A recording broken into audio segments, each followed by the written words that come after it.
Supermarket থেকে মিছিলের মাধ্যমে সিডব্লিউএফআই এর চতুর্থ বার্ষিক সম্মেলন শুরু হলো রায়গঞ্জে। উপস্থিত রাজ্য কেন্দ্রীয় নেতৃত্ব। বুধবার বেলা আনুমানিক 11:15 নাগাদ এই র্যালি শুরু হয়।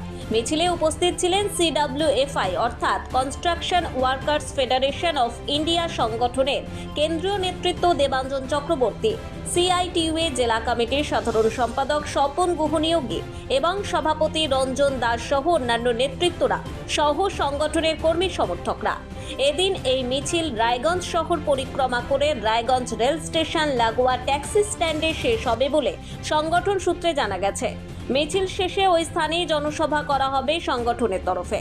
মূলত নির্মাণ শিল্পের কাজে জড়িত শ্রমিকদের দাবি দাওয়া নিয়েই তাদের আন্দোলন। পাশাপাশি বৃহস্পতিবার তাদের নয়া রাজ্য কমিটি গঠন হবে সম্মেলনের মধ্যে দিয়ে বলে জানিয়েছেন সংগঠনের নেতৃত্ব।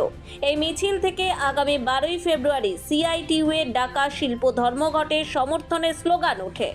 আমার নাম প্রণব মজুমদার, রাজ্য কনস্ট্রাকশন ফেডারেশন অফ ইন্ডিয়া রাজ্যের সাধারণ সম্পাদক। আজ আমাদের সম্মেলন, চতুর্থ সম্মেলন বিধান মঞ্চে কিছুক্ষণ মধ্যে শুরু হবে। তার প্রাক্কালে এলাকার শ্রমিক মানুষদের নিয়ে প্রকাশ্য সমাবেশ। আমরা ছোটবেলা থেকে বড় হয়েছি। আমাদের নির্মাণ শ্রমিকদের সমস্যা, আমাদের নির্মাণ শ্রমিকদের প্রধান সমস্যা হচ্ছে আমাদের বামফ্রন্ট আমলে সামাজিক সুরক্ষা চালু হয়েছে। এই আমলে সে সামাজিক সুরক্ষা বন্ধ করে দিয়েছে। সেটা দিয়ে আলোচনা করব। আমরা আলোচনা করব আমাদের সংগঠন নিয়ে, আলোচনা করব রাজ্য এবং কেন্দ্রের যে সরকার চলছে তার বিরুদ্ধে কিভাবে লড়াই আন্দোলনকে কিভাবে শান্ত করা যায়।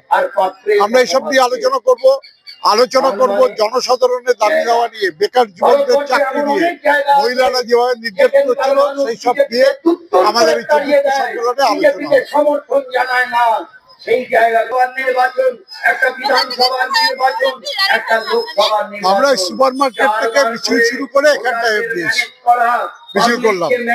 আমাদের মিছিলের অন্যতম দাবি ছিল 12ই ফেব্রুয়ারি সারা রাজ্যে শিল্প ধর্মঘট সফল করো। সারা ভারতবর্ষে সেদিন সাধারণ ধর্মঘট হচ্ছে। আমাদের রাজ্যে পরীক্ষা থাকার জন্য আমরা শিল্প ধর্মঘট করছি। রায়গঞ্জ থেকে বিথিকা পালের রিপোর্ট, কুলিক নিউজ।